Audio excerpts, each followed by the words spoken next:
Across the United States, school districts are grappling with a generation of stagnating English language arts and mathematics scores.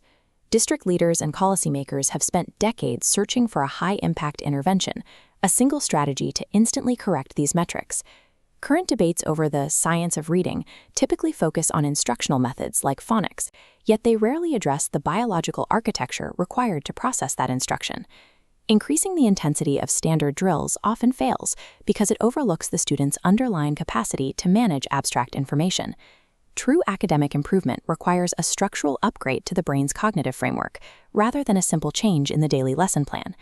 Data suggests the missing piece in this crisis is the systematic acquisition of a second or third language, beginning in early childhood. While often categorized as an elective enrichment, language study functions as a structural, biological catalyst for the developing brain. Acquiring a new language physically reorganizes neural activity. It builds new pathways for processing sound and logic, bridging the left and right hemispheres to handle competing linguistic inputs. This process develops metalinguistic sensitivity. Metalinguistic sensitivity is the brain's ability to monitor, reflect on, and manipulate the underlying rules of how all language works.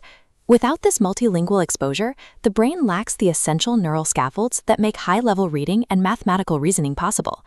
We see this acceleration in reading fluency through cross-linguistic transfer. In a 2007 study of 620 Spanish-English bilingual children, researchers Oler and Cobo-Lewis tracked how phonemic skills move between languages. These children transfer phonemic knowledge from one language to another. When they learn a Spanish letter-sound correspondence, it locks into place to support English literacy.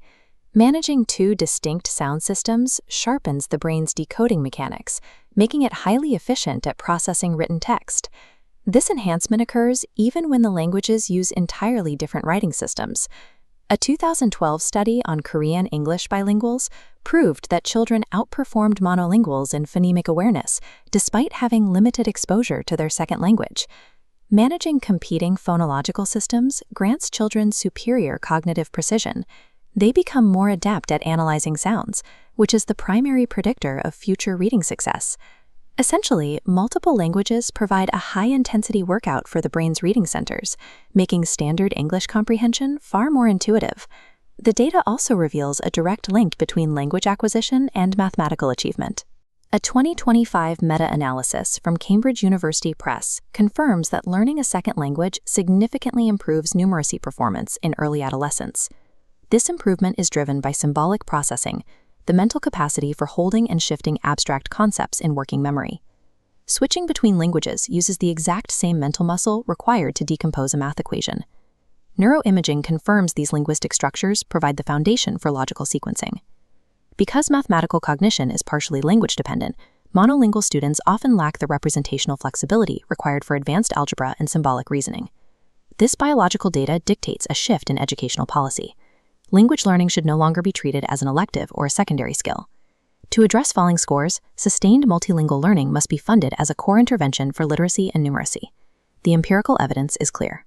Failing to integrate language study into the core curriculum is a choice to ignore the most effective tool we have for cognitive development. All underperforming K-12 school districts, especially in the areas of English language arts, mathematics, and science, must take notice and act. The savior they all have long been waiting for, in the form of some elusive magic wand that would either magically improve or fix persistently low reading and math skills, has been within their reach all along. Language learning as a core skill and practice throughout K-12 education.